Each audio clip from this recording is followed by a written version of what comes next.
Welcome to today's workshop on getting organized and writing. We're going to talk a little bit about how to organize your framework. Let's take a look at a useful acronym. Let's polka. The purpose, the occasion, the length, knowledge, and your audience. These are the most important things to consider as you organize the framework of your paper. Let's begin with purpose. Some examples might include narrative, informative, persuasive, or compare and contrast. Let's take a look at a narrative. When beginning a narrative essay, you might organize your content like this. This is a sample template. Not every essay needs to follow such a pattern, but it is a good place to start. So our basic framework is as follows. We have three components of the paper: our introduction, our body paragraphs, and conclusion. With a narrative paper, we're essentially telling a story. So let's say our topic is learning how to swim at summer camp. We want to hook the audience and pique their interest at the very beginning of the paper. So let's say our opening sentence is, "Icy lake water stung my face." We have to consider background information. Perhaps I never knew how to swim before summer of 2015. And finally, we arrive at our working thesis. I never thought I could learn to swim, but with hard work and the help of a patient counselor, I finally did at summer camp in 2015. So we see that we can generate body paragraphs based on three different events, and this may vary depending on the narrative essay that you're writing. And then lastly, we want to consider in the conclusion, why is this event important to you? What was the reason that you wanted to write this paper about? What lesson did you learn? And then lastly, in the conclusion, you always want to restate your thesis just in a different way than you did at the beginning of the paper.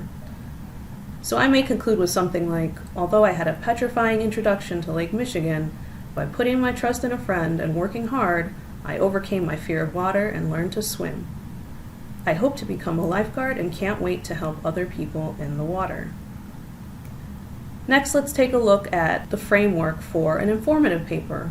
Perhaps you're assigned to write a brochure for tourists about the city of Chicago. This might be a good way of organizing the different elements of an informative piece of writing. So again, our topic for this brochure assignment is the city of Chicago. We are simply providing information to our audience. So some of the things that we may consider are geographic location, cultural attractions, cuisine, sports, the people that live in the city, and perhaps the history as well, the year the city was founded, important city events, etc. Another very common writing assignment that is given to students is the persuasive.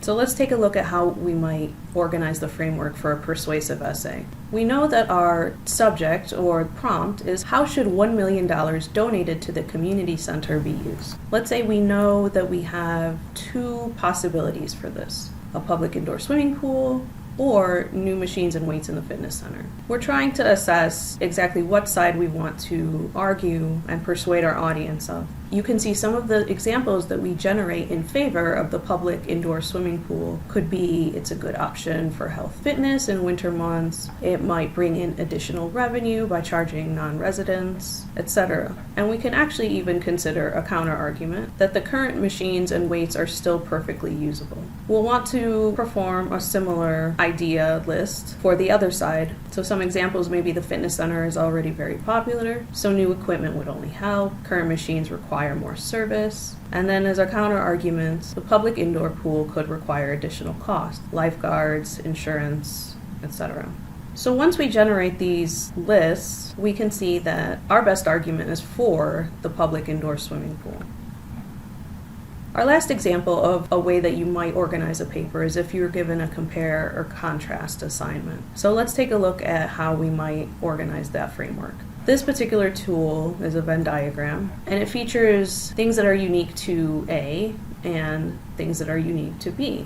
A being living in the city, and B being living in the suburbs. Now, if we want to compare and contrast these two, we can start making a list of some of the features that are unique to living in the city, such as noise, nightlife, world-class dining. A drawback would be more crime, but it's still a feature that's unique, convenient public transportation, etc. So then we begin coming up with the different features that are unique to living in the suburbs. For example, good public schools, green spaces, the area is quieter. A drawback is that you may need a car to live in the suburbs, but there's a lot of fresh air. You'll see that the two circles overlap, and in that space in the middle is where we have those features that are common among both living in a city and living in the suburbs. For example, summer festivals, historic sites, and rivers and lakes. All nice features, and all can be found in both the city and the suburbs. So this may be a way that you begin to organize some of the framework for your paper if you're given a compare and contrast assignment. So let's take a look at the occasion for writing.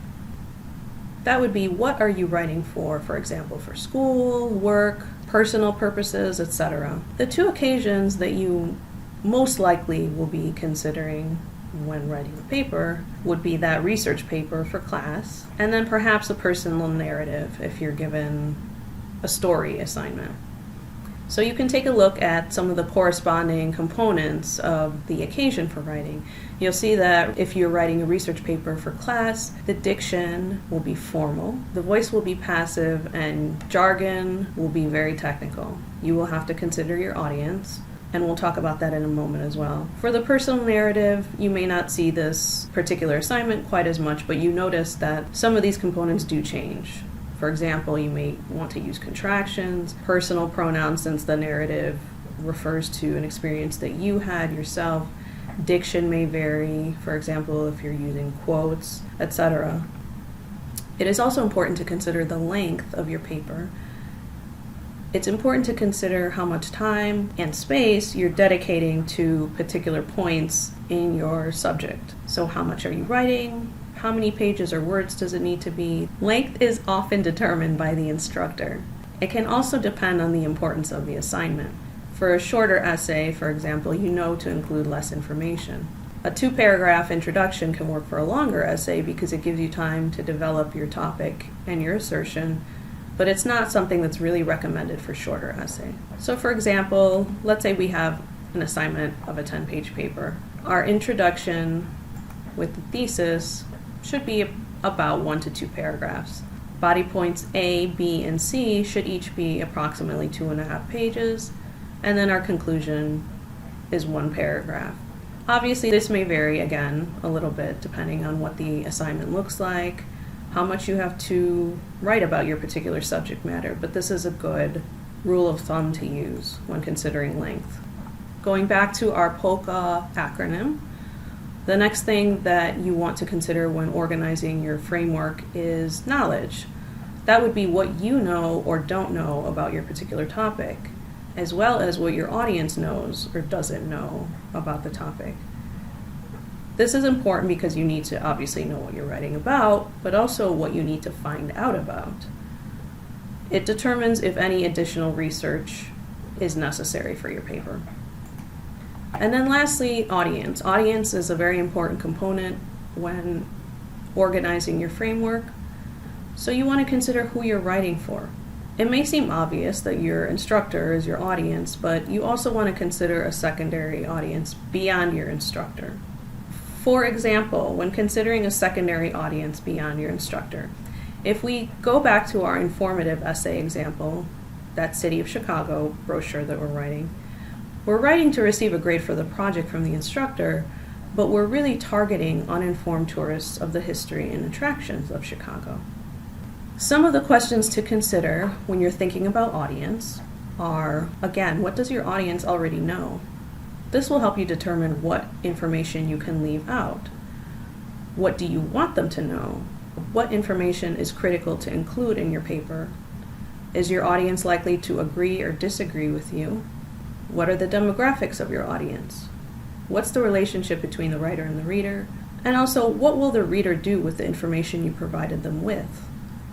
Perhaps the point is a call to action or some other end goal.